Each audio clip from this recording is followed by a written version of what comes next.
Halo Tribuners, Anda sedang menyaksikan live update Tribun News edisi Selasa 24 Agustus 2021 sore. Kami akan menyajikan informasi terkini dari berbagai daerah yang akan dilaporkan secara langsung oleh reporter kami di lapangan. Bersama saya Diamita, inilah live update selengkapnya. Kabar pertama datang dari Kalimantan Timur. Presiden Joko Widodo bertolak menuju Provinsi Kalimantan Timur untuk melakukan kunjungan kerja. Presiden dan rombongan terbang menggunakan pesawat kepresidenan Indonesia 1. Turut mendampingi Presiden dalam penerbangan menuju Provinsi Kalimantan Timur, antara lain Menteri Pertahanan Prabowo Subianto, Panglima TNI Marsikal Hadi Cahyanto, Kapolri Jenderal Listio Sigit Prabowo, Kepala Sekretariat Presiden Heru Budi Hartono, kemudian juga Sekretaris Militer Presiden Marsda TNI M. Tony Harjono, Komandan Pas Pampres Brigjen TNI Tri Budi Utomo. Informasi lengkapnya akan disampaikan oleh rekan jurnalis Tribun Kaltim, Muhammad Zain, yang kini sudah tersambung bersama kami. Halo Zain. Halo Dea. Ya, Zain, bisa Anda informasikan dalam rangka apa saja kedatangan Presiden di Kaltim untuk kunjungan kerja kali ini? Baik, bisa disampaikan untuk kedatangan dari Presiden RI Joko Widodo ke wilayah Kalimantan Timur sendiri, ini intinya terdapat dua agenda utama, yaitu yang pertama melakukan tinjauan vaksinasi yang dilakukan di Samarinda maupun di Balikpapan. Kemudian juga beliau memberikan arahan terhadap Gubernur Kalimantan Timur, kemudian Kapolda Kalimantan Timur, dan juga Panglima Kodam 6 Mulawarman terhadap keberlangsungan penanganan pandemi di Kalimantan Timur. Kemudian di samping itu juga dari Jokowi sendiri, ini juga melakukan peresmian tol Balikpapan Samarinda, tepatnya di gerbang tol keluar yang ada di Kelurahan Manggar, Balikpapan Timur. Kurang lebihnya seperti itu untuk agenda utama dari kunjungan ini. Oke, lalu berdasarkan pantauan Anda di lokasi tadi, bagaimana situasi sekitar saat Presiden melakukan kunjungan kerjanya, Zain?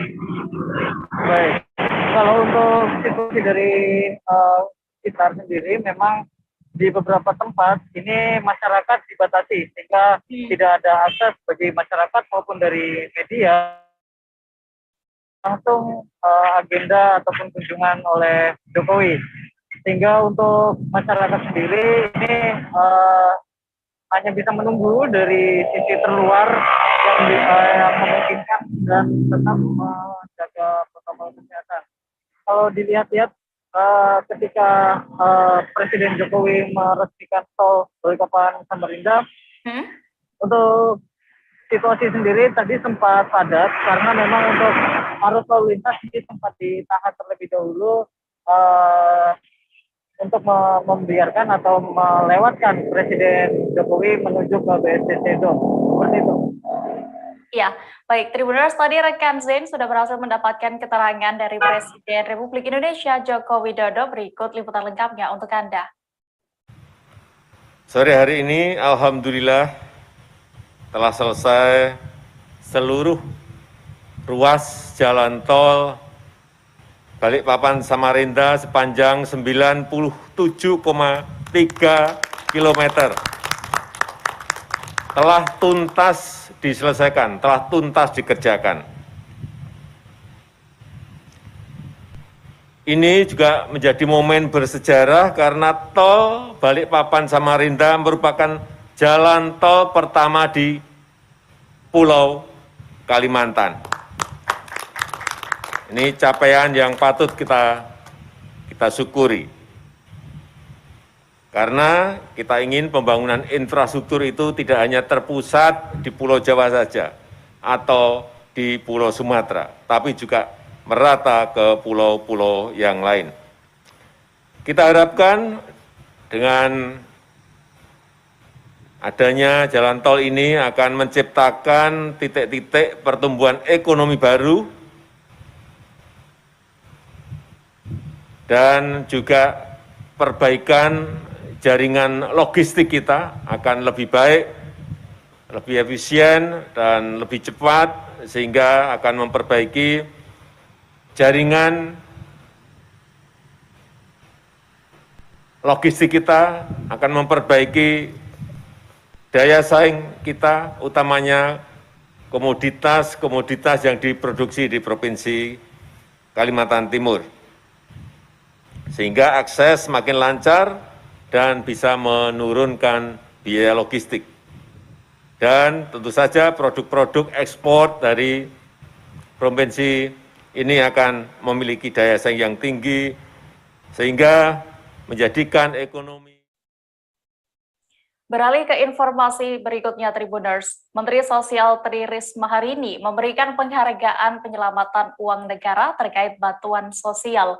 Penghargaan diberikan kepada aparat penegak hukum dari Polri dan Kejaksaan Agung.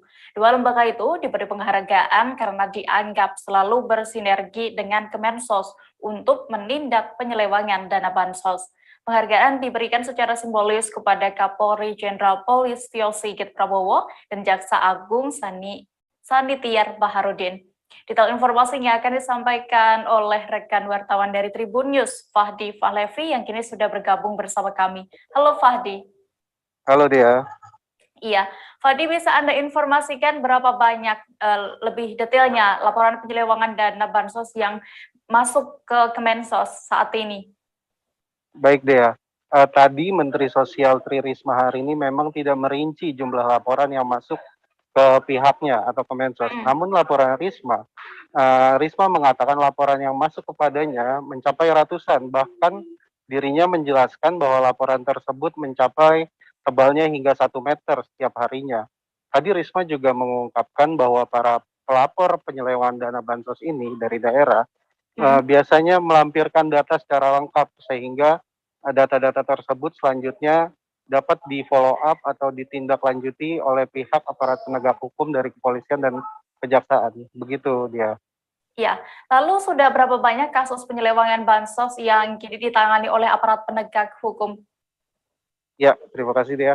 Tadi Kabar Eskrim Komjen Pol Agus Andrianto yang ikut hadir di lokasi mengungkapkan sejak 2020 pihak kepolisian telah menerima laporan kasus penyelewengan bansos hingga 131.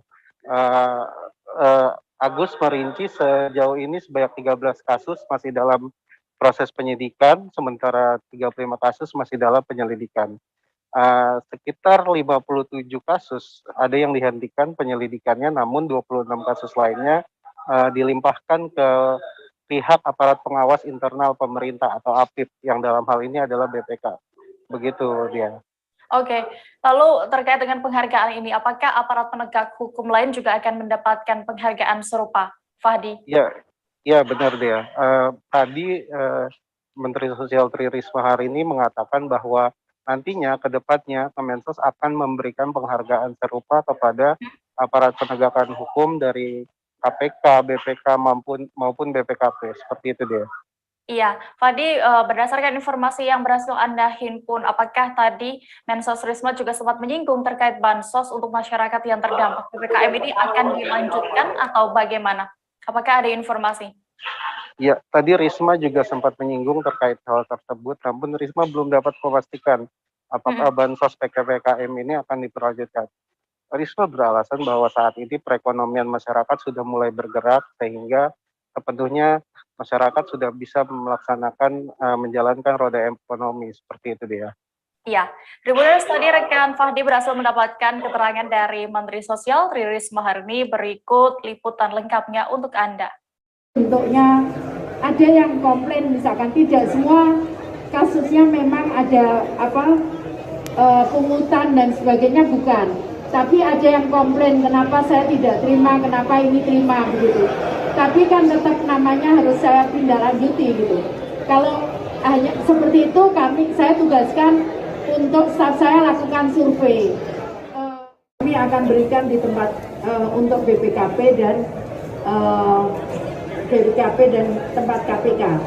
Jadi kita secara khusus, karena biasanya yang turun di depan ini adalah Kejaksaan Agung dan kepolisian. Setelah itu kalau terjadi kerugian negara, hitungannya baru masuk di BPKP. Jadi setelah ini kita akan berikan itu uangnya, totalnya. Aduh, aku enggak apa, tapi yang jelas hitungannya jumlahnya cukup besar sekali, cukup besar ya. Karena memang kalau semakin besar sebetulnya itu harus pemanggilan saksinya jumlahnya besar. Jadi contohnya misalkan seperti di Tangerang itu harus mengumpulkan 4.000 saksi seperti itu, sehingga keluarlah angka yang cukup besar. Nah, kalau itu terjadi, permasalahannya juga di pemeriksaan saat ini kondisi masih pandemi seperti itu.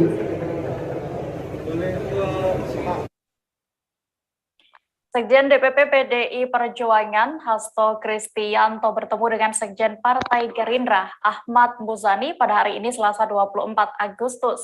Ahmad Muzani beserta rombongan dan Sekjen DPP PDIP itu berlangsung di kantor pusat DPP PDIP Menteng, Jakarta Pusat. Menurut Hasto, pertemuan ini merupakan pertemuan silaturahmi antara kedua partai, mengingat PDI Perjuangan dan Partai Gerindra saat ini bersama di dalam koalisi yang mendukung pemerintahan Pak Jokowi dan Kiai Ma'ruf Amin. Kabar selengkapnya akan disampaikan rekan wartawan dari Tribun News, Fransiskus Adi Yuda, yang kini sudah terhubung bersama kami. Halo Yuda. Halo Dea. Yuda, bisa Anda informasikan bagaimana tadi pertemuan antara PDIP dengan Gerindra yang digelar di mana tepatnya dan juga apa sebenarnya tujuannya? Ya, Dea, baik. Pertemuan antara Sekjen DPP PDI Perjuangan Hasto Kristianto dan Sekjen Partai Gerindra yaitu Ahmad Muzani berlangsung di DPP PDI Perjuangan Jalan Diponegoro, Menteng, Jakarta Pusat. Tadi siang, tepatnya sekitar pukul 11 waktu Indonesia Barat, ya pertemuan ini Hasto mengungkapkan bahwa pertemuan ini merupakan bentuk silaturahmi yang dia jalin, lalu dia juga tidak menyebutkan secara spesifik apa pertemuan ini, apa yang akan dibahas dalam pertemuan itu. Demikian.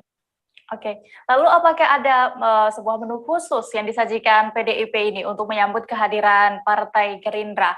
Yuda. Ya, hidangan khusus yang disiapkan oleh DPP PDI Perjuangan untuk menyambut rombongan dari Partai Gerindra ini cukup menarik karena masakan yang disiapkan adalah makanan kesukaan Presiden Soekarno, yakni ada sayur lodeh khas Yogyakarta serta ada wedang ronde, dan tentunya juga Hasto mengungkapkan bahwa hidangan ini juga dilengkapi dengan ikan teri dan sambal. Ya. Lalu apakah ada informasi terkait adakah sebuah kesepakatan dari pertemuan PDI dengan Gerindra ini? Ya, baik, dia Partai Gerindra dan PDI Perjuangan sepakat bahwa mereka menggelar pertemuan ini untuk menjalin gotong royong kebangsaan untuk membantu pemerintah dan masyarakat dalam menangani pandemi, terutama dalam pendistribusian vaksin. Lalu mereka juga bersepakat untuk bergotong royong dalam mengurangi tensi politik untuk membantu pemerintah dalam menangani pandemi. Lalu mereka juga tidak spesifik untuk tidak membahas masalah pemilu atau tepatnya Pilpres 2024. Demikian dia. Oke, Tribuners, tadi rekan Yuda berhasil mendapatkan keterangan dari Wakil Sekjen Partai Gerindra, Andre Rosiade. Berikut wawancara lengkapnya untuk Anda. Ngapain bang agendanya bang? Agenda ngapain bang? Agendanya silaturahim antara PDI dan Gerindra dalam rangka mendukung pemerintah untuk mengatasi wabah pandemi COVID-19 dan juga percepatan program vaksinasi nasional. Itu agendanya. Nah, yang tertutup apa bang? Nanti secara resmi Pak Sekjen kami, Pak Muzani dan juga Mas Hasto akan menyampaikan dalam konferensi pers setelah pertemuan. Tribuners, kami akan kembali seusai jeda sejenak. Tetaplah di Live Update. Oke, apa kabar Bang Arif di sini untuk strateginya? Kalau saya sendiri di Jumip 37 ini yang semalam baru mulai, saya udah Sebenarnya aku nggak ngerasa itu penangkapan atau penggerebegan atau apapun itu. Karena gini loh, posisinya aku kriteria. Jadi kita mengenal disebut dengan stroke yang tidak berdarah dengan stroke yang berdarah. Stroke yang tidak berdarah itu biasanya ditandai dengan adanya penyumbatan. Kalau itu terjadi di sini mungkin pikirnya tidak ke situ kali ya, tapi kalau di Korea atau di Kamboja itu ada beberapa paper yang saya itu mas, ya dulunya tukang koran. Oh gitu ya, tukang koran. Ya, saya baca itu Pak. Tuh kan pernah baca kan? Ya. Jadi kalau saya jadi tanggam itu udah bersyukur banget. Si anak ini dijadikan sebagai tersangka begitu. Ya kalau ini kita bicara yang di luar kasus Bongombo ya. Dengan nama hujan shower. di mana terdapat batas jelas antara daerah hujan dan tidak hujan yang biasanya terjadi pada fase awal mature stage atau tahap berbahaya itu Kang. Jadi mulai artinya terjadinya perlembekan. Nah itu untuk penetrasi akan sulit. Gitu ya. Dok, saya ini menurut saya memang tidak mudah. Bukan urusan tanah diambil. Kalau misalnya Amerika Serikat sekarang, Rasulullah mengatakan dalam sebuah hadis bahwa berpuasa di 6 hari Syawal itu. Oke, apa kabar Bang Ariski di sini untuk strateginya? Kalau saya sendiri di Jumip 37 ini yang semalam baru mulai, saya udah sebenarnya aku nggak ngerasain penangkapan atau penggerebegan atau apapun itu. Karena gini loh, posisinya aku kriteria. Jadi kita mengenal disebut dengan stroke yang tidak berdarah dengan stroke yang berdarah. Stroke yang tidak berdarah itu biasanya ditandai dengan adanya penyumbatan. Kalau itu terjadi di sini mungkin pikirnya tidak ke situ kali ya. Tapi kalau Kembali di live update, kita menuju ke informasi berikutnya dari Jawa Tengah. Grup arisan online bernama Alegos dilaporkan anggotanya sendiri ke Mapolres Sragen pada Senin 18 Agustus lalu. Diduga, inisiator grup arisan Alegos berinisial DH yang berusia 26 tahun ini melakukan penggelapan uang nasabahnya. Hingga kini sudah ada 4 korban di Sragen yang melapor ke pihak kepolisian. Total kerugian dalam kasus dugaan penggelapan uang berkedok arisan online ini disebut mencapai 4 miliar rupiah. Untuk mengetahui lebih detailnya, sudah bergabung bersama kami rekan jurnalis Tribun Solo, Septiana Lestari yang akan menyampaikan laporan. Halo Septi. Halo rekan Dea.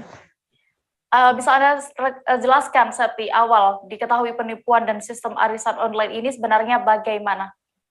Ya, rekan Dea, arisan online kali ini bernama Grup Alegos, di mana terdiri dari puluhan orang, di mana pertama kali terjadi diketahui tindak penipuan, yakni berawal dari salah satu korbannya seharusnya sudah jatuh tempo untuk menerima uang arisan, namun karena dihubungi terus ke inisiator arisan tersebut yang IDH tidak bisa dihubungi, maka karena sudah jatuh tempo uang tersebut belum cair, dan ketika dikonfirmasi ke inisiatornya yakni DH, dan DH kemudian lepas tanggung jawab atau kabur keluar dari Sragen. Itulah awal dicurigai terjadinya tindak penipuan arisan online tersebut. Kemudian setelah dicari-cari diketahui DH tinggal di Bekasi, di Bekasi, ya dia. Oke, lalu rekan Septi, apa sebenarnya alasan korban ini awalnya bisa yakin untuk bergabung dalam arisan itu? Ya, awalnya dari korban, karena korban mengetahui ada beberapa anggota grup yang merupakan temannya sendiri, yang beberapa merupakan anggota polisi, ada juga PNS dan pegawai bank, dan korban tersebut sudah mengenal mereka dan yakin ini merupakan arisan yang bukan abal-abal seperti itu. Ya, dan sudah terjadi dari mulai tahun 2019 lalu. Jadi karena memang sudah lama dan tidak pernah terjadi adanya kasus, maka si korban percaya untuk mengikuti arisan tersebut. Oke, berarti ini bisa dibilang memang pertama kali pelaku yang diduga sebagai pelaku ini, DH ini melakukan penggelapan, ya, Septi. Lalu bagaimana? Ya, ini kan kasus sudah dilaporkan ke pihak kepolisian setempat. Bagaimana responnya? Respon dari kepolisian tadi pagi dikonfirmasi kepada Kapolres Sragen AKBP Yuswanto Ardi, mengatakan pada hari ini dilakukan aduan dari pihak korban tersebut mulai diproses, yakni mulai dilakukan pemeriksaan korban dan saksi-saksi yang terkait. Namun belum untuk melakukan penjemputan inisiator ya, atau yang terduga pelaku, karena masih mengumpulkan keterangan daripada korban dan saksi-saksi. Itu dia. Baik. Terima kasih rekan jurnalis Tribun Solo, Septiana Lestari, untuk informasi. Selamat kembali bertugas. Kita beralih menuju ke kabar berikutnya, Tribuners. Sebuah dinding di bawah jembatan Keliringan, Kewek Kota Yogyakarta sempat dihiasi lukisan mural bernuansa kritik terhadap pemerintah. Namun kurang dari 24 jam, mural yang terpampang di ruang publik itu langsung mendapat respons dari petugas Satuan Polisi Pamung Praja setempat. Satpol PP setempat bergerak untuk menghapus mural tersebut. Selengkapnya akan disampaikan rekan jurnalis Tribun Jogja, Yuwan Toro, yang kini sudah terhubung bersama kami. Halo Toro. Halo rekan Tia. Iya, Toro, bisa Anda ceritakan bagaimana kronologi akhirnya mural ini dihapus oleh pihak Satpol PP? Ya baik, jadi bisa saya informasikan bahwa upaya penghapusan mural dan vandalisme di Jembatan Kewek ini terjadi sebanyak 2 kali. Sebelumnya pada tanggal 21 Agustus, seniman mural yang menyebut dirinya dengan nama Bamsak melukis mural di dinding jembatan sekitar pukul 10.30 waktu Indonesia Barat dengan pesan bernada kritik berbunyi dibungkam stop represi. Kemudian belum berselang 1 kali 24 jam, tepatnya pada Minggu pagi, mural tersebut langsung dihapus oleh Satpol PP Kota. Merespon adanya penghapusan tersebut, Bamsak seorang diri melakukan aksi protes, yakni dengan menuliskan coretan vandalisme menggunakan cat pilok berwarna merah pada Senin pagi kemarin. Yang ini gambarnya bisa disaksikan melalui cuplikan video yang mungkin disaksikan Tribuner saat ini. Kemudian serupa dengan sebelumnya, petugas Satpol PP langsung bergerak cepat untuk membersihkan coretan tersebut pada pukul 12:30 di hari yang sama. Iya, rekan Toro, tadi Anda juga langsung datang ke lokasi mural tersebut dan ada petugas juga di sana. Lalu, apa sebenarnya alasan petugas akhirnya menghapus mural tersebut?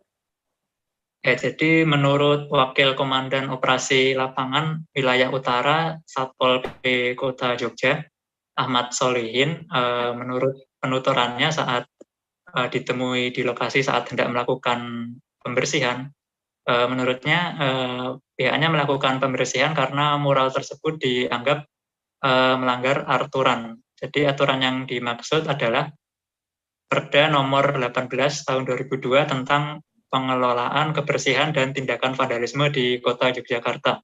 Selain itu, mural yang digambar oleh Bamsak ini dianggap provokatif karena tidak mendukung langkah pemerintah untuk menerapkan kebijakan PPKM. Demikian rekan Dia. Ya, lalu bagaimana dengan respon dari pemural yang menggambar tulisan di tembok jembatan Kewek itu? Baik, jadi menurut Bamsak atau seniman mural yang melukis di tembok itu sangat menyayangkan langkah yang diambil oleh petugas Satpol PP. Padahal maksud dia untuk menggambar mural itu murni hanya ingin menyampaikan aspirasi. Bamsak juga menyebut bahwa seniman mural di Jogja ini sudah bertahun-tahun sering membuat karya di dinding tembok sekitar kawasan Jembatan Kewek tanpa dipersoalkan sama sekali. Menurutnya dia baru pertama kali ini merasakan adanya perlakuan seperti itu, yakni upaya pembersihan mural yang habis digambar. Bahkan Bamsak juga menyebut bahwa petugas Satpol PP kurang kerjaan karena menghapus-hapus karya orang. Bisa saya sampaikan juga, mural yang digambar pada Sabtu lalu itu dilukis untuk merespons penghapusan mural wajah yang diduga Presiden Joko Widodo dengan mata tertutup bertulis 404 not found di Batu Ceper, Tangerang, Banten beberapa waktu lalu. Demikian. Iya, Tribuners, tadi rekan Toro juga sudah berhasil berbincang dengan seniman mural Bamsak soal mural di Jembatan Kewek tersebut. Berikut liputan lengkapnya untuk Anda. Ya, karena kan kita bersuara, kita kan ya juga, seniman kan juga rakyat. rakyat kan harus berhak bersuara. Apa salahnya rakyat untuk bersuara? Selama ini belum pernah dihapus atau Belum pernah. baru kemarin Sabtu ini? Baru Sabtu kemarin. Kalau yang sebelumnya ada tulisan juga atau cuma mural? Moral. Baru berarti ada tulisan Baru ini? ada tulisan itu. Belum ada 1 kali 24 jam langsung dihapus. Kan aslinya kan tempatnya para seniman-seniman juga untuk berkarya. Dan itu pun hanya karya, kenapa belum ada 1 kali 24 jam sudah dihapus oleh aparat. Dan itu pun nggak masuk kriminal. Bangunan SMP Islam Raudatul Jannah yang berada di Jalan Agus Salim, Kelurahan Bekasi Jaya, Kecamatan Bekasi Timur, Kota Bekasi, hangus terbakar pada hari ini Selasa 24 Agustus. Diduga api berasal dari ruang laboratorium komputer sekolah tersebut. Pantauan wartakotalive.com di lokasi kebakaran, api langsung membesar dan menjalar ke beberapa bagian ruangan sekolah. 8 unit armada pemadam kebakaran yang diterjunkan untuk memadam api yang melalap lantai 2 bangunan sekolah tersebut. Informasi lengkapnya akan disampaikan oleh rekan wartawan Warta Kota, Yolanda Putri, yang kini sudah tersambung bersama kami. Halo Yolanda. Halo Dea. Yolanda, bisa Anda informasikan bagaimana ini awal mula kebakaran terjadi di SMP Islam Radiatul Jannah, Kota Bekasi? Baik Dea, terima kasih. Ya, sekiranya pukul 7.48 pagi tadi ditemukan titik api di salah satu ruangan lab komputer, yang dimana lab komputer tersebut berada di lantai 2. Nah, titik api tersebut akhirnya ditemukan warga dan warga langsung mencoba melaporkan ke pihak damkar, dan pihak damkar sendiri datang ke lokasi sekiranya pukul 8 pagi. Lalu setelah itu ada sebanyak 8 unit mobil pemadam yang datang ke lokasi untuk menjinakkan api. Iya, Yolanda, lalu akhirnya berapa lama petugas bisa memadamkan api yang melalap sekolah itu? Baik. Ya, api bisa dipadamkan hingga pukul 10.46 waktu Indonesia Barat, di mana sebelumnya pemadam kebakaran sendiri mengalami kesulitan karena memang kondisi dari SMP Islam Radiatul Jannah ini berada di padat penduduk, jadi di gang-gang kecil. Jadi para pemadam ini merasa cukup kesulitan untuk memasuki setiap gang tersebut.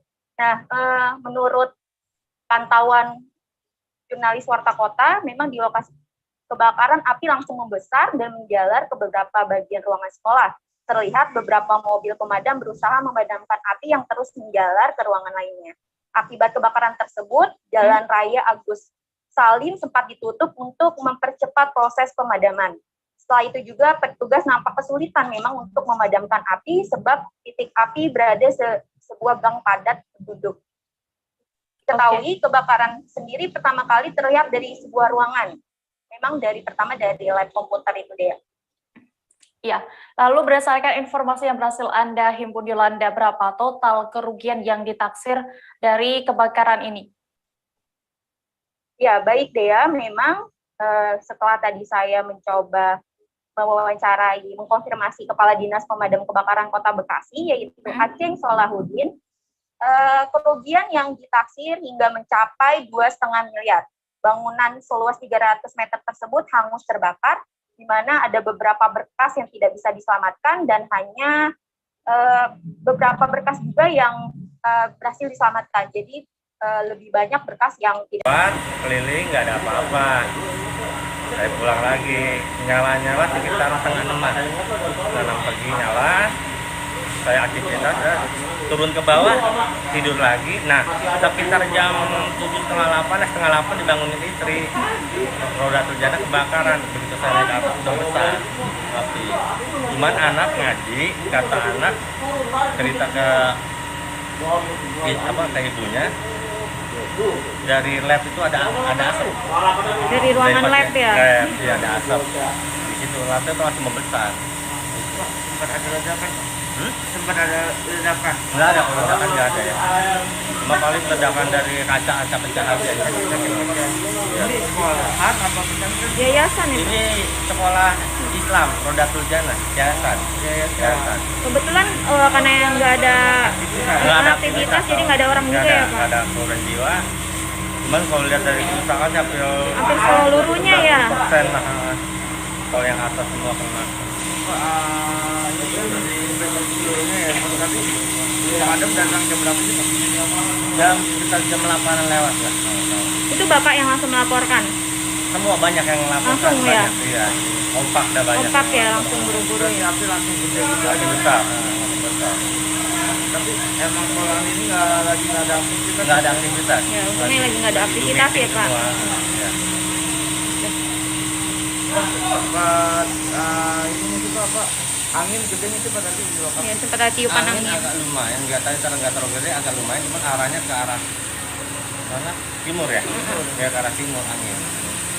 Cuma kalau misalnya ke arah berlawanan mungkin rumahnya udah. Jangan kemana-mana Tribuners, karena masih akan ada informasi menarik lain. Seusai jeda berikut, tetaplah di live update. Oke, apa kabar Bang Aris di sini untuk strateginya? Kalau saya sendiri di Jumip 37 ini yang semalam baru mulai, saya udah sebenarnya aku nggak ngerasa itu penangkapan atau penggerebegan atau apapun itu. Karena gini loh, posisinya aku kriteria. Jadi kita mengenal disebut dengan stroke yang tidak berdarah dengan stroke yang berdarah. Stroke yang tidak berdarah itu biasanya ditandai dengan adanya penyumbatan. Kalau itu terjadi di sini mungkin pikirnya tidak ke situ kali ya, tapi kalau di Korea atau di Kamboja itu ada beberapa paper yang saya itu Mas, ya dulunya tukang koran. Oh gitu ya. Tukang koran. Ya, saya baca itu Pak. Tuh kan pernah baca kan? Ya.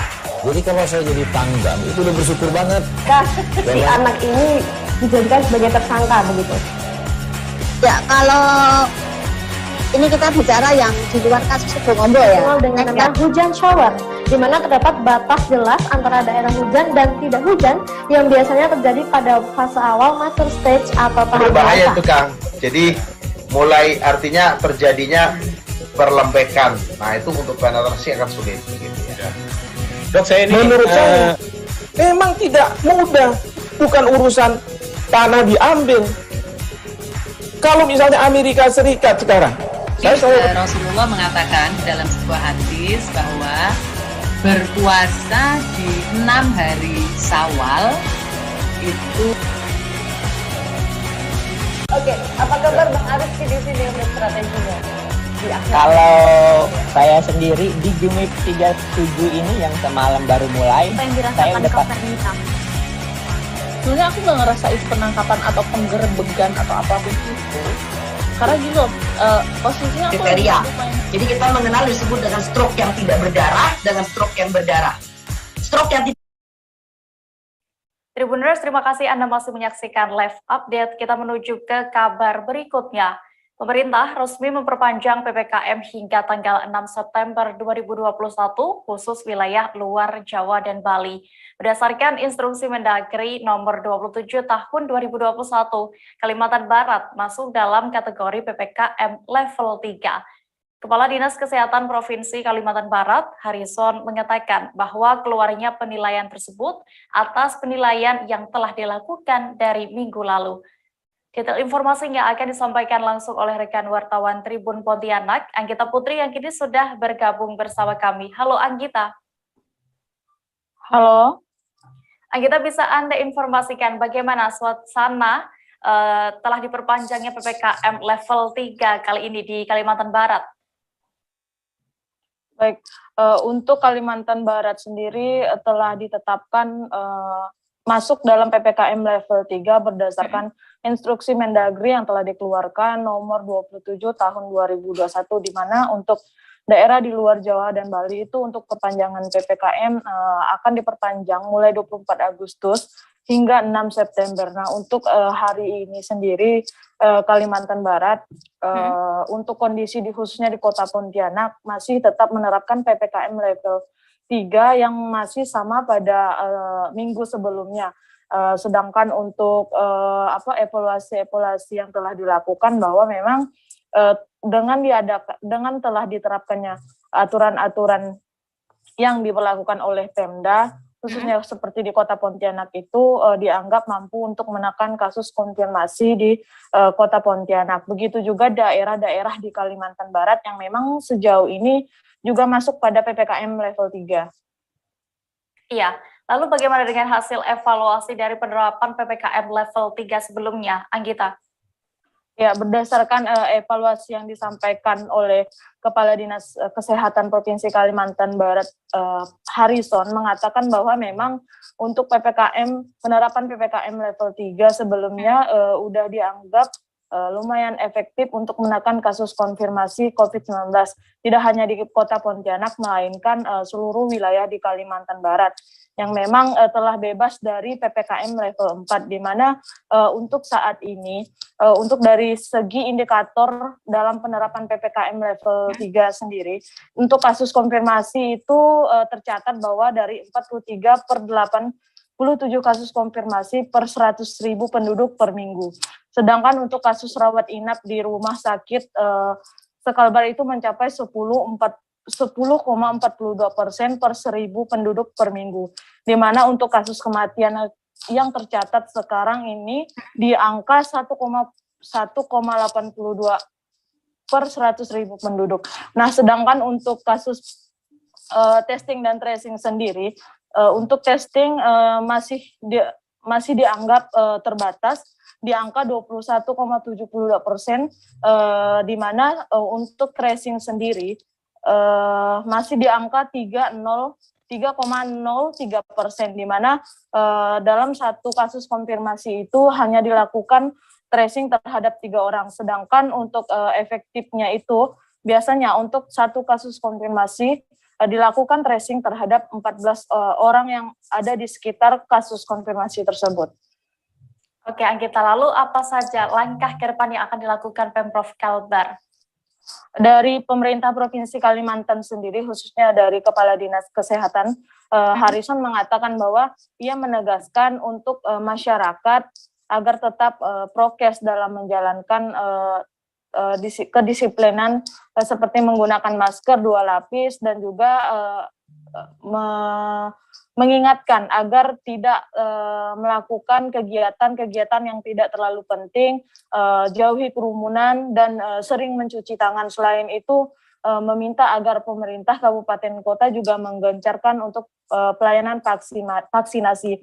Sedangkan untuk stok vaksin sendiri, Harrison meminta agar setiap stok vaksin yang ada di kabupaten kota itu untuk segera dihabiskan untuk penggunaan vaksin tahap 1 maupun tahap 2, agar nantinya Kalimantan Barat, khususnya untuk kabupaten kota itu mendapatkan drop vaksin dari Kemenkes kembali.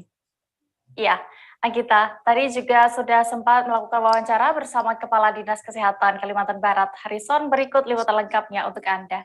Instruksi Mendagri nomor 37 tahun 2021, Kalimantan Barat dalam kategori PPKM level 3. Ya.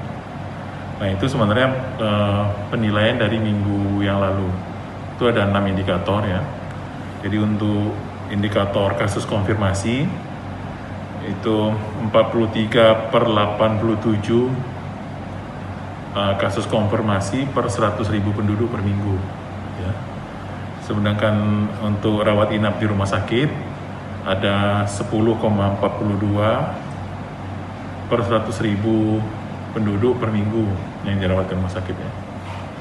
Kemudian untuk kematian itu 1,82 per 100.000 penduduk per minggu. Testing kita masih terbatas, yaitu 21,72 atau positivity rate-nya. Positivity rate-nya itu 21,72 ya. Kalau di bawah 5% itu baru memadai ya. Kemudian untuk tracing kita 3,03, jadi 1 orang kasus konfirmasi kita baru bisa melakukan tracing terhadap 3 orang di sekelilingnya ya. Yang bagus itu kalau 1 kasus konfirmasi ada 14 orang lebih di tracing ya. Kemudian untuk treatment Kita menuju Kota Batam, Tribuners. Jembatan Barelang merupakan ikon Kota Batam yang populer di mata masyarakat lokal maupun luar Batam. Jembatan satu ini juga merupakan satu di antara tujuan utama masyarakat yang ingin berwisata. Jembatan Barelang merupakan sekumpulan jembatan yang menghubungkan 6 pulau. Biasanya setiap akhir pekan, jembatan ini akan dipadati pengunjung dari berbagai kalangan untuk menikmati pemandangan dari atas jembatan. Namun sejak pandemi dan diberlakukannya PPKM, jembatan Barelang kini sepi pengunjung. Kabar selengkapnya akan disampaikan rekan wartawan dari Tribun Batam, Rahma Tika, yang kini sudah terhubung bersama kami. Halo Rahma. Halo rekan Dea. Rahma, bisa Anda gambarkan bagaimana kondisi pengunjung di jembatan Barelang ini sejak diberlakukannya PPKM level 3, ya? Baik, terima kasih rekan Dea. Untuk saat ini Kota Batam memasuki level 3, di mana kondisi di Jembatan Barelang sendiri saat ini sepi pengunjung, baik itu pada akhir pekan maupun pada sore hari. Sebelum diberlakukannya PPKM level 3 sendiri, lokasi Jembatan Barelang yang sering dikunjungi oleh masyarakat lokal yang berada di Kota Batam akan padat pada sore hari dan akhir pekan.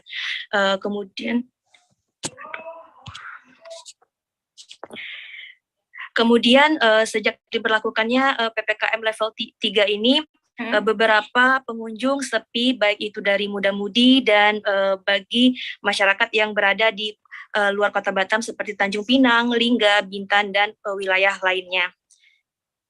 Iya, lalu berarti meski begitu selama PPKM juga masih bisa ya untuk memasuki area jembatan Barelang ini. Lalu bagaimana akses menuju ke jembatan itu, lalu juga apakah ada biaya masuknya? Baik, terima kasih Dea. Untuk menuju lokasi Jembatan Barelang sendiri tidak ada biaya sama sekali. Pengunjung baik itu roda 2 dan roda 4 hanya perlu merogoh biaya untuk parkir saja. Sementara itu di sepanjang ruas jalan yang berada di Jembatan Barelang sendiri bisa digunakan untuk bagi pengunjung untuk bersantai menikmati pemandangan laut dari Jembatan Barelang itu sendiri. Iya, Rahma, Anda berarti juga sudah sempat berkunjung ke jembatan itu. Lalu apakah ada tips nih, untuk berkunjung ke jembatan Barelang bagi para wisatawan lokal untuk saat ini?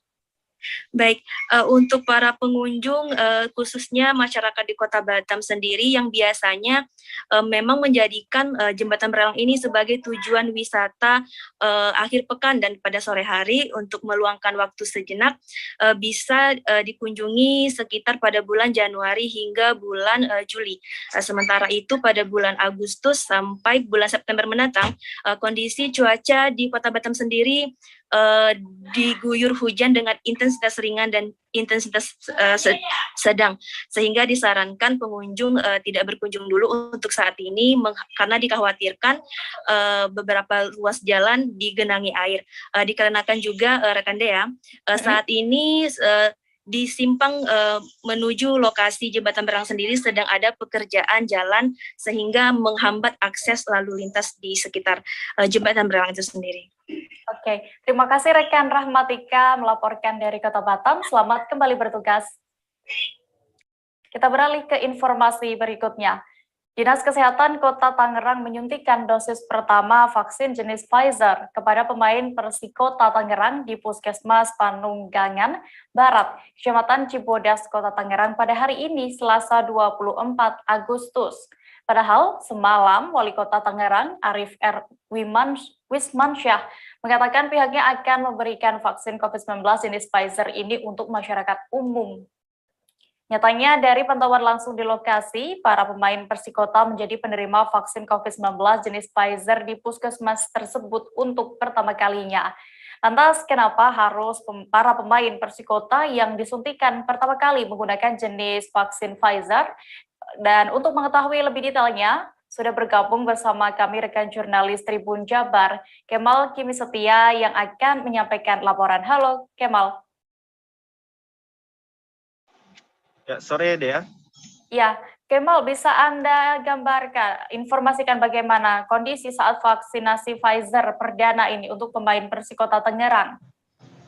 Baik, Dea, dapat kami sampaikan langsung di lokasi tadi pagi di Puskesmas Panunggangan Barat, Kecamatan Cibodas, Kota Tangerang. Suasana saat pelaksanaan vaksinasi di Kota Tangerang itu berlangsung sedikit rusuh. Padahal di Kota Tangerang sendiri baru pertama kali akan melaksanakan vaksinasi pertama untuk vaksin COVID-19 jenis Pfizer. Di lokasi tersebut tampak ada 33 pemain dari Persik Kota Tangerang yang menjadi warga pertama di Kota Tangerang yang mendapatkan vaksin COVID-19 jenis Pfizer ini.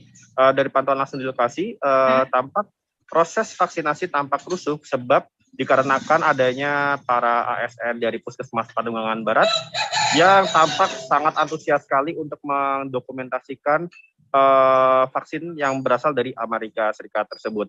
Sehingga beberapa pemain yang akhirnya menunggu sempat terganggu karena jalannya vaksinasi terhalang oleh beberapa ASN yang sangat antusias untuk mendokumentasikan vaksin tersebut. Begitu dia. Oke, Kemal, ini yang menjadi pertanyaan warga mungkin ya, karena sebelumnya kan tadi juga disebutkan bahwa vaksin Pfizer ini akan disuntikan untuk warga umum, tapi kenapa akhirnya yang pertama kali mendapatkan vaksin Pfizer di Kota Tangerang ini harus pemain Persik Kota Tangerang? Baik, menurut PLT Kepala Dinas Kesehatan Kota Tangerang, Dr. Dini Anggra ini, untuk vaksin pertama yang dilakukan itu menggunakan Pfizer ini adalah disasarkan kepada para pemain bola Persik Kota Tangerang karena sebagai bukan untuk sebagai uji coba, namun untuk pertama kali para nakes dan para vaksinator ini diberikan pelatihan terlebih dahulu sehingga untuk 33 sampel pertama memang diberikan terlebih dahulu kepada para pemain Persik Kota tersebut. Namun sampai saat ini tribunjakarta.com belum mendapatkan detail persisnya kenapa untuk penerima vaksin COVID-19 jenis Pfizer ini diberikan kepada para pemain Persik Kota Tangerang. Namun untuk masyarakat umum baru akan diselenggarakan mulai besok sampai hari Sabtu. Begitu dia. Oke, lalu kapan vaksin Pfizer ini akan bisa diterima untuk masyarakat umum di Kota Tangerang? Kemal. Baik, rekan dia dapat disampaikan kalau vaksin jenis Pfizer ini dapat diberikan kepada masyarakat umum di Kota Tangerang dimulai diselenggarakan mulai hari Rabu sampai Sabtu pekan ini.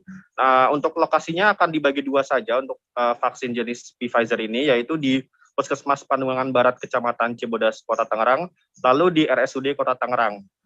Dr. Dini juga menyampaikan kenapa dua tempat itu saja yang menyelenggarakan vaksin jenis Pfizer ini, karena di dua tempat tersebut hanya di dua tempat tersebut terdapat penyimpanan yang layak untuk menyimpan Pfizer tersebut yang bisa menampung hingga suhu di bawah suhu minus 70 derajat. Begitu dia.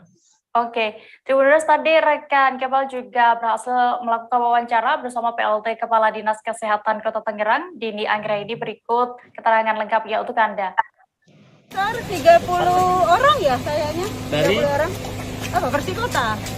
Kenapa Persik Kota? Bukan nama Persik Kota, Bu? Ya, ini untuk ini aja, sebagai awal aja. Karena nanti mah insya Allah semua. Kalau pas ini Panbar mulai besok, Rabu, Kamis, Jumat, Sabtu, insya Allah mereka. Berapa dosis ini jumlah? Dosisnya kurang lebih ada 700-an ya, kalau dalam seminggu itu. Untuk Panbar ya, kalau total 81.900, tapi nanti kita lihat. Kalau sanggup nanti selesai dosis 1 ya kita terusin aja semuanya. Itu memang untuk yang pertama ada skala prioritas? Bukan skala prioritas, jadi ini kan di dropnya sama Menkes itu cuma di dua tempat, RSUD Kota dengan Panbar, Panunggalan Barat. Ya. Tapi nanti kita akan alokasi ini.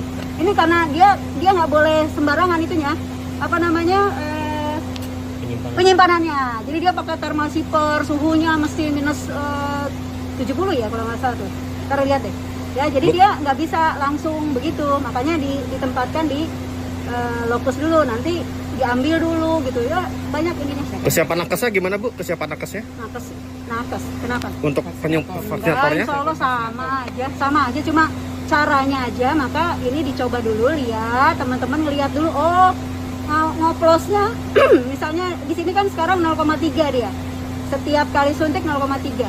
Terus vialnya harus ditambah dulu dengan larutan NaCl 1,8 mili setiap satu vial. Jadi ada proses dulu tuh, nggak langsung jadi sedot gitu, enggak. Ini makanya harus dilihat dulu biar teman-teman yang lain melihat. Gitu. Oke, siap. Kami akan kembali seusai jeda sejenak. Tribuners, tetaplah di live update. Oke, apa kabar Bang Arif di sini untuk strateginya? Kalau saya sendiri di Jumip 37 ini yang semalam baru mulai, saya udah sebenarnya aku nggak ngerasain penangkapan atau penggerebegan atau apapun itu, karena gitu posisinya aku kriteria. Jadi kita mengenal disebut dengan stroke yang tidak berdarah dengan stroke yang berdarah. Stroke yang tidak berdarah itu biasanya ditandai dengan adanya penyumbatan. Kalau itu terjadi di sini mungkin pikirnya tidak ke situ kali ya, tapi kalau di Korea atau di Kamboja itu ada beberapa paper yang saya itu mas, ya dulunya tukang koran. Oh gitu ya. Tukang koran. Ya saya baca itu Pak. Tuh kan pernah baca kan? Ya. Jadi kalau saya jadi tanggam itu udah bersyukur banget. Si anak ini dijadikan sebagai tersangka begitu. Ya kalau ini kita bicara yang di luar kasus Situbondo ya. Dengan nama hujan shower, di mana terdapat batas jelas antara daerah hujan dan tidak hujan yang biasanya terjadi pada fase awal mature stage atau tahap berbahaya dewasa. itu Kang. Jadi mulai artinya terjadinya perlembekan. Nah itu untuk penetrasi akan sulit gitu ya. Dok, saya ini menurut saya memang tidak mudah, bukan urusan tanah diambil.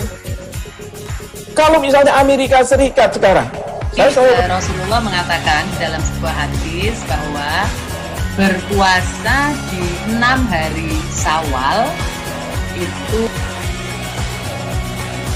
Oke, apa kabar Bang Arif di sini untuk strateginya? Kalau saya sendiri di Jumip 37 ini yang semalam baru mulai, saya udah sebenarnya aku nggak ngerasain penangkapan atau penggerebegan atau apapun itu, karena gitu posisinya aku kriteria. Jadi kita mengenal disebut dengan stroke yang tidak berdarah dengan stroke yang berdarah. Stroke yang tidak berdarah itu biasanya ditandai dengan adanya penyumbatan. Kalau itu terjadi di sini mungkin pikirnya tidak ke situ kali ya, tapi kalau di Korea atau di Kamboja itu ada beberapa paper yang saya itu mas, ya dulunya tukang koran. Oh gitu ya. Tukang koran. Ya saya baca itu Pak. Tuh kan pernah baca kan? Ya. Jadi kalau saya jadi tanggam itu udah bersyukur banget. Si anak ini dijadikan sebagai tersangka begitu. Ya kalau ini kita bicara yang di luar kasus Situbondo ya. Dengan nama hujan shower, di mana terdapat batas jelas antara daerah hujan dan tidak hujan yang biasanya terjadi pada fase awal mature stage atau tahap berbahaya dewasa. itu Kang. Jadi mulai artinya terjadinya perlembekan. Nah itu untuk penetrasi akan sulit gitu ya. Dok, saya ini menurut saya memang tidak mudah, bukan urusan tanah diambil. Kalau misalnya Amerika Serikat sekarang, Rasulullah mengatakan dalam sebuah hadis bahwa berpuasa di 6 hari Syawal itu. Kembali di live update Tribuners, kita merujuk ke informasi berikutnya. Ratusan warga mengikuti vaksinasi COVID-19 di Markas Komando Distrik 1408 BS Kota Makassar pada hari ini Selasa 24 Agustus. Ada yang unik dan menarik dalam pelaksanaan vaksinasi kepada warga kali ini.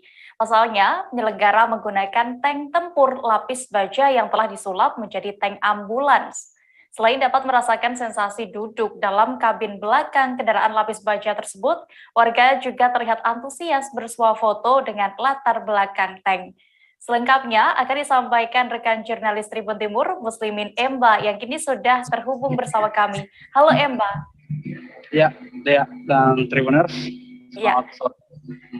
Emba, bisa Anda gambarkan seperti apa tadi jalannya vaksinasi di dalam tank yang berlangsung di Kodim 1408 BS Makassar ini? Baik, dan Tribuners, tepatnya pukul 11 siang itu telah berlangsung vaksinasi yang dihadiri oleh ratusan warga Kota Makassar, tepatnya yang berada di kawasan Kecamatan Mamajang.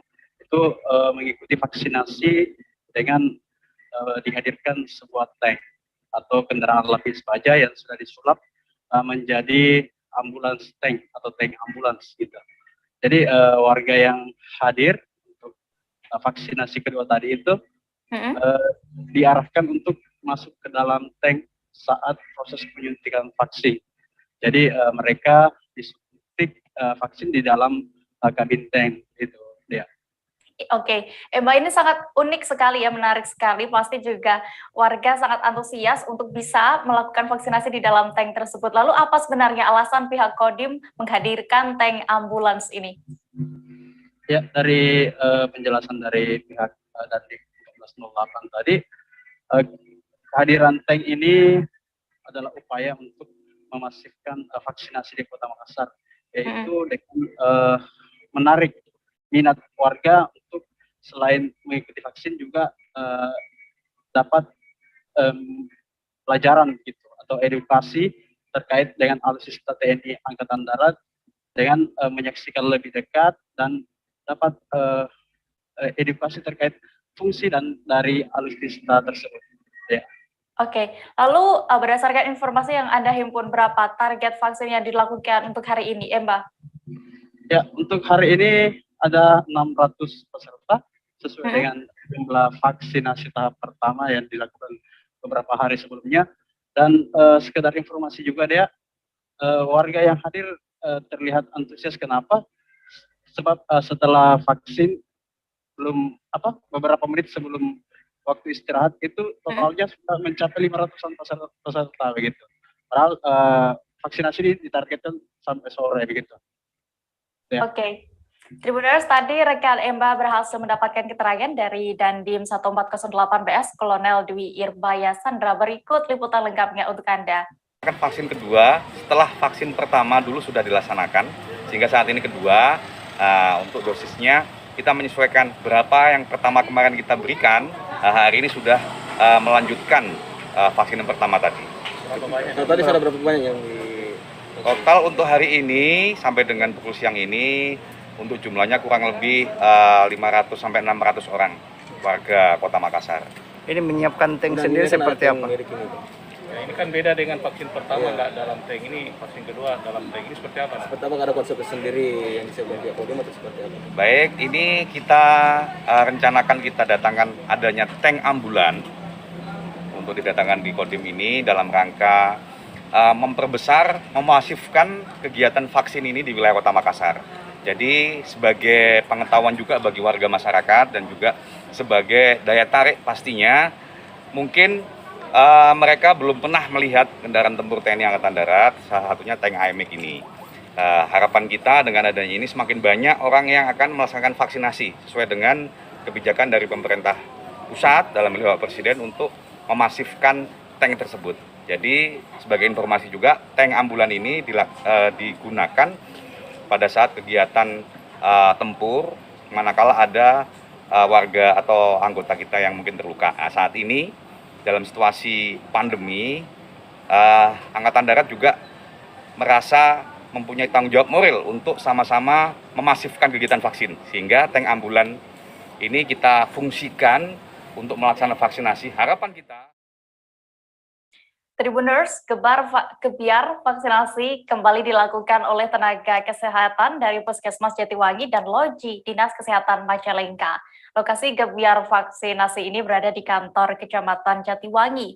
Hari ini Selasa 24 Agustus dengan menyasar para penyandang disabilitas. Mereka tampak antusias mengikuti vaksinasi didampingi oleh keluarganya. Kegiatan tersebut sebagai upaya mempercepat capaian herd immunity yang digadang-gadang akan selesai pada akhir tahun ini. Informasi lengkapnya akan disampaikan oleh rekan wartawan Tribun Cirebon, Eki Yulianto, yang kini sudah tersambung bersama kami. Halo Eki.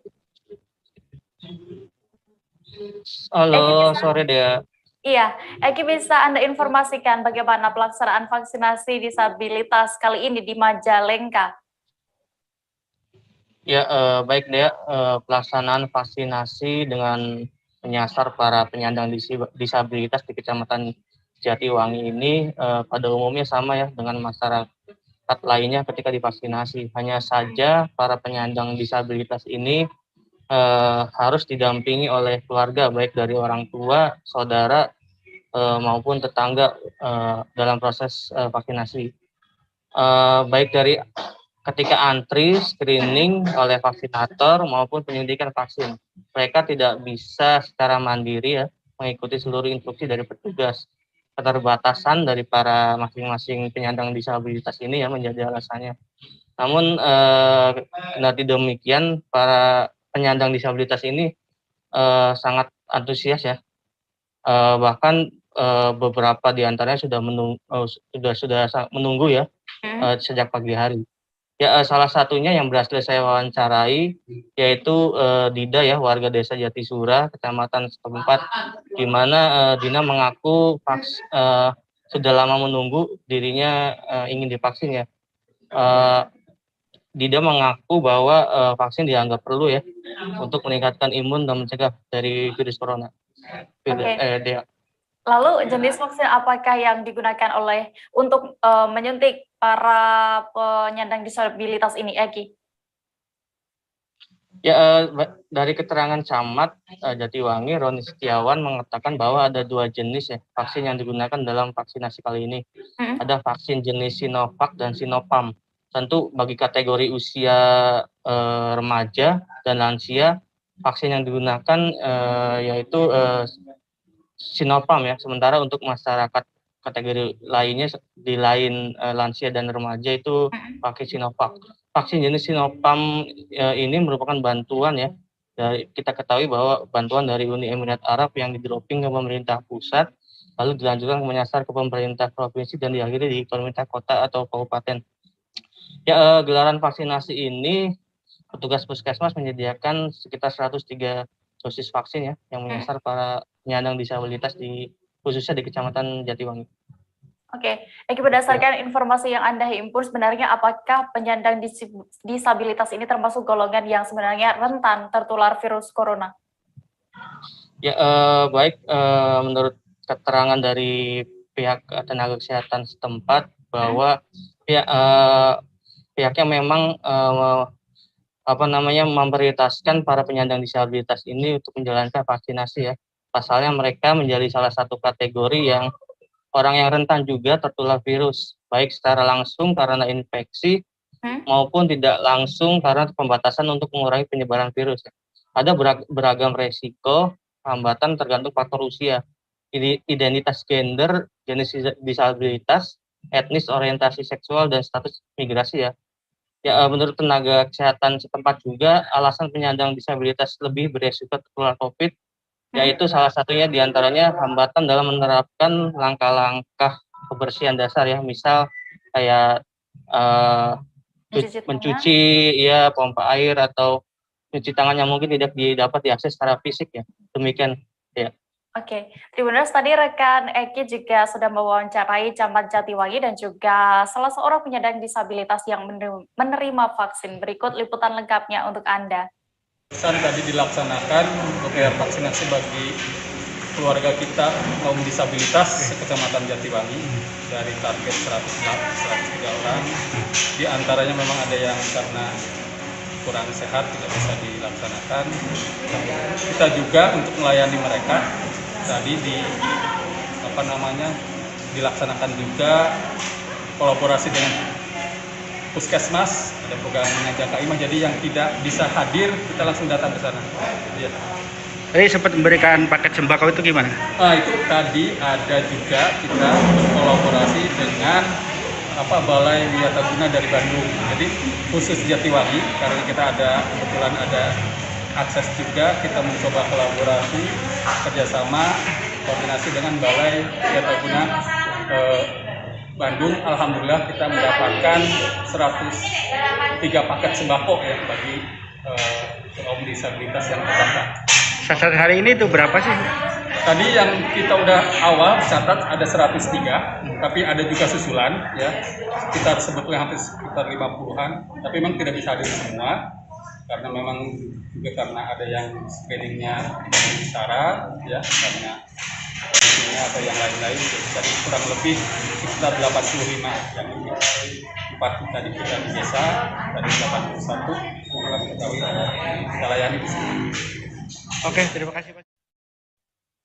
Kita beralih ke Kalimantan Utara, Tribuners. Ratusan personel Satpol PP dan PMK Kota Tarakan melaksanakan kegiatan swab test antigen di Mako Satpol PP Kota Tarakan pada hari ini Selasa 24 Agustus. Kegiatan swab test massal ini menindaklanjuti laporan adanya sebagian personel yang terpapar COVID-19. Pelaksanaan tes swab ini akan berlangsung 2 tahap, yakni hari ini dan juga Kamis 26 Agustus mendatang. Detail informasinya akan disampaikan langsung oleh rekan wartawan Tribun Kaltara, Andi Pausiah, yang kini sudah bergabung bersama kami. Halo Andi. Iya, halo rekan Dea. Iya, rekan Andi, bagaimana pelaksanaan kegiatan swab antigen yang diikuti ratusan personel Satpol PP dan PMK Tarakan hari ini?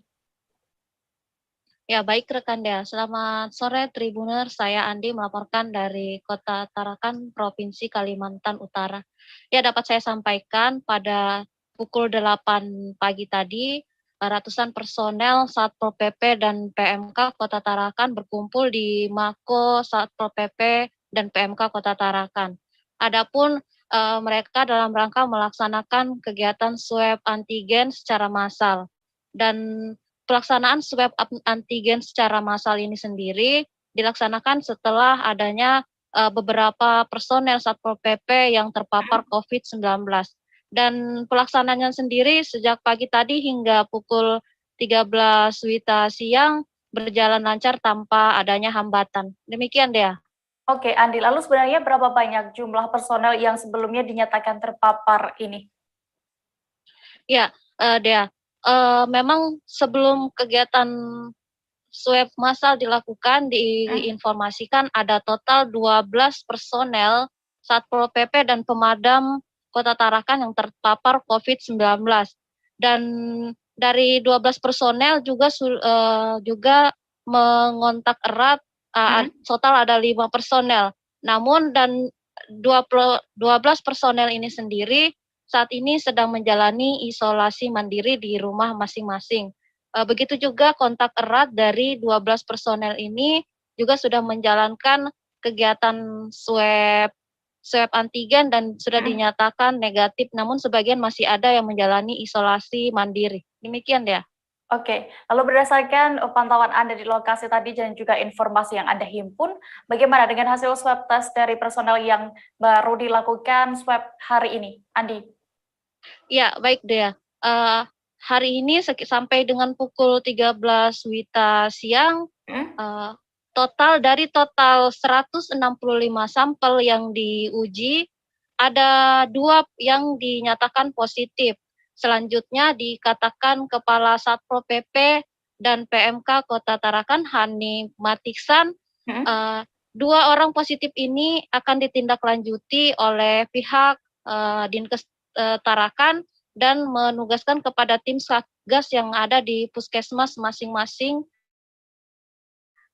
juga masing-masing kelurahan. Adapun 2 orang ini juga nanti diberikan obat antivirus untuk menjalani isolasi mandiri, juga selain itu diberikan vitamin dan selanjutnya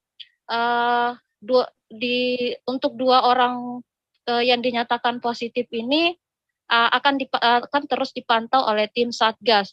Kemudian lanjut Hanif Matiksan, dari 2 orang positif hari ini juga sudah didata mereka yang kontak erat, dan hasilnya setelah dilakukan swab antigen tadi juga dinyatakan negatif.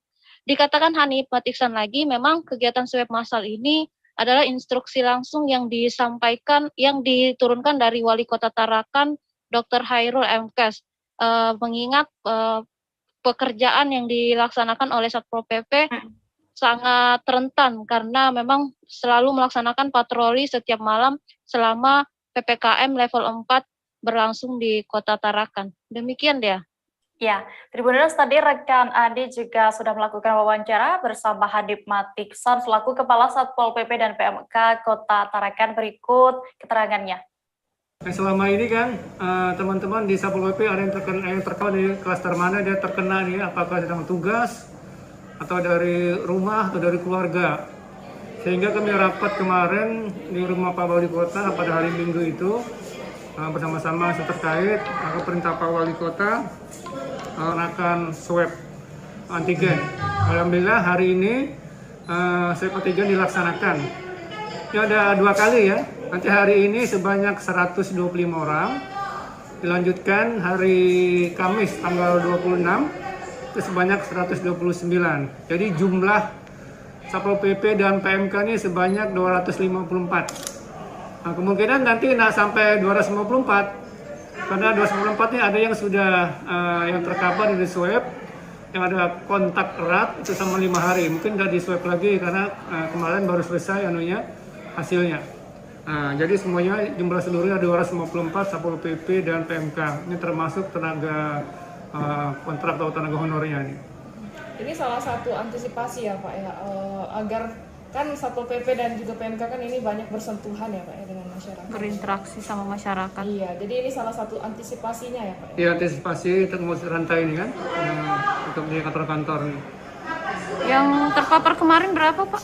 Sekitar ada 12 orang. 12 orang 12 ya? orang, alhamdulillah ini sudah menjalani isoman selama 14 hari. Ada yang kontak erat dengan yang terpapar? Iya, ada. Ada yang kontak erat, maka itu diberikan isoman selama 5 hari. Tapi hasilnya juga negatif, ya kan? Setelah swab 5 hari itu hasilnya negatif, baru nanti diberikan surat keterangan selesai isolasi mandiri dari puskesmas. Tetaplah di live update Tribuners karena masih ada informasi menarik lainnya seusai jeda berikut. Oke, apa kabar Bang Arif di sini untuk strateginya? Kalau saya sendiri di Jumip 37 ini yang semalam baru mulai, Apa yang saya dirasakan udah Kak Fernita? Sebenarnya aku nggak ngerasain penangkapan atau penggerebegan atau apapun itu. Karena gini loh, posisinya aku kriteria. Jadi kita mengenal disebut dengan stroke yang tidak berdarah dengan stroke yang berdarah. Stroke yang tidak berdarah itu biasanya ditandai dengan adanya penyumbatan. Kalau itu terjadi di sini mungkin pikirnya tidak ke situ kali ya. Tapi kalau di Korea atau di Kamboja itu ada beberapa paper yang Saya itu Mas, dulunya tukang koran. Oh gitu ya? Tukang koran. Ya, saya baca itu Pak. Tuh kan, pernah baca kan? Jadi kalau saya jadi tanggam, itu udah bersyukur banget. Kak, si anak ini dijadikan sebagai tersangka begitu? Ya, kalau ini kita bicara yang di luar kasus Sebongombo ya. Dikenal dengan nama hujan shower, di mana terdapat batas jelas antara daerah hujan dan tidak hujan yang biasanya terjadi pada fase awal mature stage atau tahap Berbahaya dewasa. itu Kang. Jadi mulai artinya terjadinya perlembekan. Nah itu untuk penetrasi akan sulit. Gitu ya. Dok, saya ini menurut saya memang tidak mudah, bukan urusan tanah diambil. Kalau misalnya Amerika Serikat sekarang, Rasulullah mengatakan dalam sebuah hadis bahwa berpuasa di 6 hari Syawal itu. Oke, apa kabar Bang Arif di sini untuk strateginya? Kalau saya sendiri di Jumip 37 ini yang semalam baru mulai, Apa yang saya dirasakan udah Kak Fernita? Sebenarnya aku nggak ngerasain penangkapan atau penggerebegan atau apapun itu. Karena gini loh, posisinya aku kriteria. Jadi kita mengenal disebut dengan stroke yang tidak berdarah dengan stroke yang berdarah. Stroke yang tidak berdarah itu biasanya ditandai dengan adanya penyumbatan. kalau itu terjadi di sini mungkin pikirnya tidak ke situ kali ya. Tapi kalau di Korea atau di Kamboja itu ada beberapa paper yang Saya itu Mas, dulunya tukang koran. Oh gitu ya? Tukang koran. Ya, saya baca itu Pak. Tuh kan, pernah baca kan? Jadi kalau saya jadi tanggam, itu udah bersyukur banget. Kak, si anak ini dijadikan sebagai tersangka begitu? Ya, kalau ini kita bicara yang di luar kasus Sebongombo ya. Dikenal dengan nama hujan shower, di mana terdapat batas jelas antara daerah hujan dan tidak hujan yang biasanya terjadi pada fase awal mature stage atau tahap Berbahaya dewasa. itu Kang. Jadi mulai artinya terjadinya perlembekan. Nah itu untuk penetrasi akan sulit. Gitu ya. Dok, saya ini menurut saya memang tidak mudah, bukan urusan tanah diambil. Kalau misalnya Amerika Serikat sekarang, Rasulullah mengatakan dalam sebuah hadis bahwa berpuasa di 6 hari Syawal itu. Anda masih menyaksikan live update Tribuners. Kabar selanjutnya datang dari Sulawesi Tengah. Wali Kota Palu, Haryanto Rashid menetapkan lockdown mikro 2 wilayah di 2 kelurahan, yakni yang berada di Jalan Tangkasi dan Jalan Ramba. Hari ini, Selasa 24 Agustus, Wali Kota mengunjungi dapur umum di Jalan Tangkasi, Kelurahan Birobuli Selatan, Kecamatan Palu Selatan. Dalam kunjungannya kali ini, Hadianto Rashid mengecek persiapan dapur umum dalam memberikan makanan siap saji kepada para warga yang tengah menjalani isolasi mandiri. Wali Kota Palu itu juga bertemu dengan Wakil Ketua Kejaksaan Tinggi Sulawesi Tengah untuk menerima bantuan makanan secara simbolis.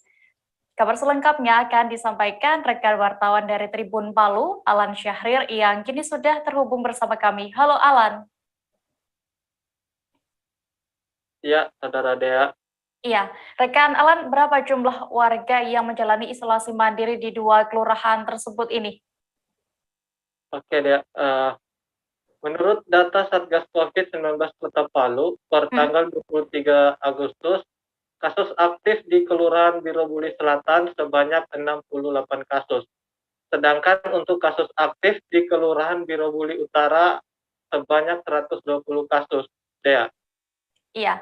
Lalu sampai kapan pelaksanaan lockdown berikro efektif ini diberlakukan di 2 kelurahan di Kota Palu? Alan. Baik Dea, menurut Wali Kota Palu, Hadianto Rashid, pemberlakuan mikro efektif atau lockdown ini di 2 kelurahan tersebut diperkirakan hanya 2 hari saja, dengan target dalam 2 hari tersebut testing, tracking, treatment sudah selesai diberlakukan. Kemudian pindah ke kelurahan lain untuk melakukan hal yang sama. Namun untuk 2 kelurahan di wilayah tersebut, jika sudah terdapat yang positif dari testing, tracking, dan treatment tersebut terus dipantau hingga kasus di 2 wilayah tersebut dinyatakan zona hijau. Ya. Oke. Rekan Alan, tadi juga Wali Kota saat meninjau tempat dapur umum ini juga menerima bantuan paket sembako, bantuan paket ya makanan oleh Kejaksaan Tinggi Sultan. Berapa totalnya? Oke, Dea. Paket sembako yang dibagikan oleh Kejaksaan Tinggi Negeri Sulawesi Tengah tadi siang itu kepada pemerintah Kota Palu sebanyak 5.000 paket yang diberikan secara simbolis kepada Wali Kota Palu. Untuk paket makan 2 kali sehari itu, yaitu pada siang tadi dan pada malam hari. Kembali dia. Terima kasih rekan wartawan dari Tribun Palu, Alan Syahrir, untuk laporannya. Selamat kembali bertugas. Kita menuju ke informasi berikutnya, Tribuners. Penerapan pemberlakuan pembatasan kegiatan masyarakat atau PPKM level 4 membuat bisnis hotel di Kota Blitar terpuruk. Okupansi hotel turun drastis, ini merupakan dampak penutupan wisata dan pembatasan aktivitas masyarakat selama pelaksanaan PPKM level 4. Saat ini tingkat hunian hotel di Kota Blitar juga hanya mencapai sekira 10 hingga 15%. Para pelaku usaha hotel juga harus memutar otak untuk tetap bisa bertahan di masa pandemi COVID-19. Untuk mengetahui lebih detailnya, sudah bergabung bersama kami rekan jurnalis Surya, Samsul Hadi yang akan menyampaikan laporan. Halo Samsul. Ya, selamat sore Dea. Samsul, berdasarkan pantauan Anda, bisa Anda gambarkan bagaimana kondisi bisnis hotel di Kota Blitar selama pandemi ini? Ya, baik, terima kasih Dea. Di awal pandemi 2020 itu bisnis hotel memang sempat drop ya. Tapi ketika ada pemberlakuan new normal di Juli Agustus 2020, mereka mulai menggeliat lagi bangkit untuk bisnis hotelnya. Tapi di 2021 ini setelah Lebaran, tepatnya setelah Lebaran, ketika ada pemberlakuan PPKM darurat lalu dilanjutkan PPKM level 4 itu, bisnis hotel di Kota Blitar kembali drop, dan itu tadi okupansi atau tingkat hunian hotel di Kota Blitar itu antara 10 sampai 15% untuk saat ini. Nah, itu menyebabkan beberapa pelaku usaha hotel ya itu juga bingung untuk menutup biaya operasional. Akhirnya mereka membuat beberapa terobosan. Oke, Samsul, apa terobosan yang dilakukan pengelola hotel ini agar bisa tetap bertahan beroperasi? Iya, ada beberapa hotel itu mereka membuat mengalih fungsi usaha lain ya di hotelnya. Seperti contoh ada di Hotel Grand Mansion itu di Jalan Melati, Kota Blitar, yang membuka usaha layanan swab antigen untuk masyarakat umum. dari pendapatan dari swab antigen itu bisa untuk menutup operasional hotel ya yang kondisinya memang sepi dari tamu. Ada hotel lain yang di Jalan Sudan Supriyadi, Hotel Erlingga, itu mereka membuka cucian mobil. Jadi memang di awal pandemi sudah mulai membuka cucian mobil karena di Hotel Erlingga itu memang selain untuk hotel dia juga ada kolam renang ya biasanya untuk anak-anak. Tapi begitu pandemi tutup, akhirnya dialihkan ke cuci mobil. Itu sebagai upaya untuk menutup operasional ya, operasionalnya tetap, tapi pendapatannya turun drastis. Selain itu, mereka agar tetap bisa bertahan, hotel di Kota Blitar ini juga menerapkan sistem shift ya untuk para karyawannya. Jadi karyawan pihak pengelola mengurangi jam kerja karyawan. Karyawan itu dalam 1 bulan, seperti yang di Grand Mansion itu, mungkin tiap karyawan dalam 1 bulan hanya masuk 4 hari. Jadi memang digilir. Itu salah satu untuk agar tetap bisa bertahan ya, juga untuk mengurangi biaya operasional yang tinggi seperti itu. Ya. Oke, lalu apa harapan para pelaku usaha hotel di Kota Blitar ini untuk pemerintah? Samsul. Oke, kalau dari PHRI ya, PHRI itu berharap agar percepatan vaksinasi, terutama vaksinasi khususnya di Kota Blitar itu bisa lebih ditingkatkan ya, beberapa Pemkot untuk mempercepat proses vaksinasi, karena dengan vaksinasi ini nanti kan diharapkan bisa membentuk kekebalan kolektif dan kondisinya aktivitas masyarakat bisa kembali normal. Akhirnya nanti wisata juga buka kembali, harapannya bisnis hotel itu bisa kembali bangkit.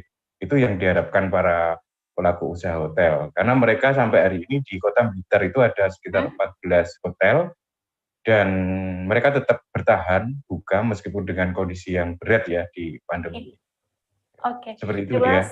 Ya, Tribuners, tadi rekan Samsul juga berhasil melakukan wawancara bersama manajer operasional Hotel Grand Mansion, Altin Toreh. Berikut keterangan lengkapnya untuk Anda. Kondisi hotel sekarang, khusus di Blitar, dengan adanya pandemi yang sudah beberapa kali diperpanjang, sehingga okupansi kami ini itu hanya sampai 10-15% daripada kamar yang tersedia. Untuk kamar yang tersedia berapa Pak di Grand Mansion ini? Kamar tersedia di Grand Mansion ada 87 dengan beberapa tingkat. Gitu. Terus apa untuk menutup operasional Pak ya, karena okupansinya kan turun drastis itu. Yang dilakukan pihak hotel apa saja Pak agar tetap bertahan? Ya, salah satunya adalah kita otomatis harus merumahkan karyawan dalam 1 bulan tuh setiap karyawan bisa 4 hari. Terus selanjutnya pihak owner kami mempunyai ide untuk membuat program swab antigen. Dengan adanya program tersebut, otomatis bisa menutup sedikit-sedikit daripada biaya operasional hotel kita ini yang notabene itu sudah tidak balance lagi dengan pemasukan dan pengeluaran. Artinya buka swab antigen ini untuk penambah pendapatan ya?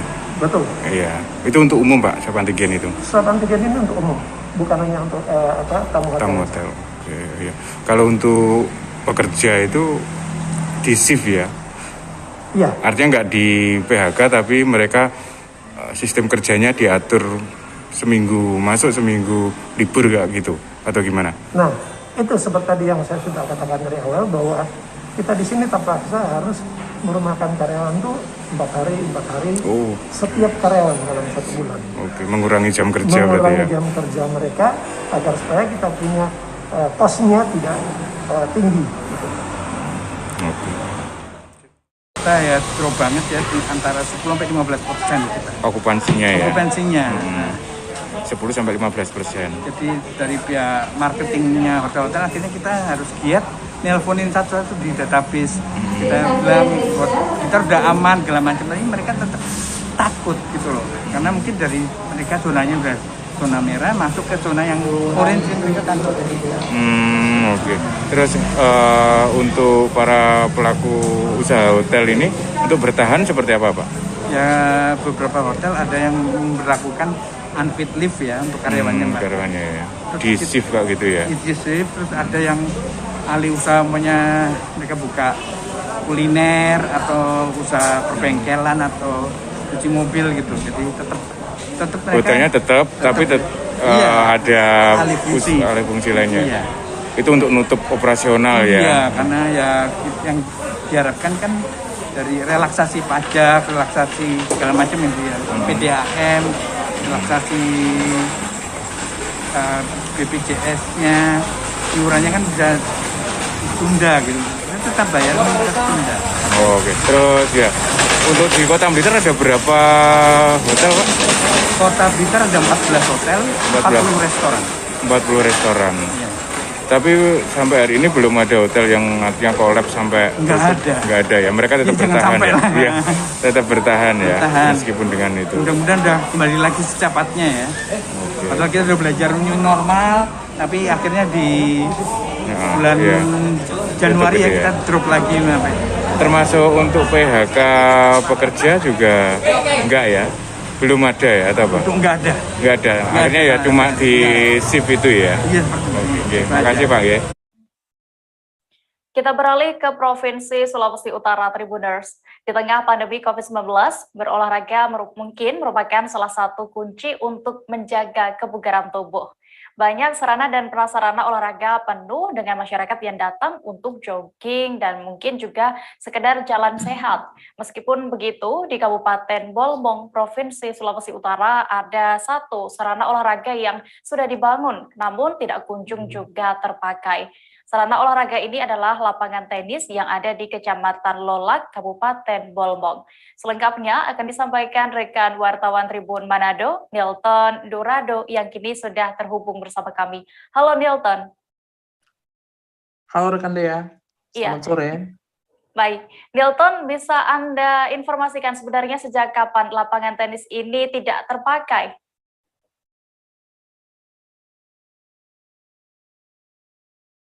Lapangan ini dibangun tahun 2000 Kecamatan Lolak, dan sejak dibangun sampai sempat digunakan beberapa bulan sampai awal 2020, tapi sejak tahun 2020 sudah tidak digunakan lagi karena memang beberapa fasilitasnya sudah mulai rusak. Bahkan alat-alat olahraga mulai dari net sampai tempat toilet juga sudah tidak terawat sama sekali. Iya, oke. Nilton, dibangun tahun 2019 ya. Lalu berapa saat itu anggaran yang disiapkan untuk membangun lapangan tenis ini? Anggarannya waktu itu disiapkan oleh Dinas Dispora Bolmong sekitar 700 juta. Tapi hanya dipakai kurang lebih 7 bulan. Setelah itu sudah tidak ada aktivitas lagi dan dibiarkan rusak seperti ini. Oke, lalu bisa Anda sebutkan apa saja fasilitas lain yang sudah rusak di lapangan tersebut, Nilton? Lampunya sudah tidak menyala, toiletnya juga sudah rusak, bahkan pagar yang untuk menahan bola juga sudah ditumbuhi oleh rumput-rumput liar, karena memang sudah cukup lama tidak terpakai.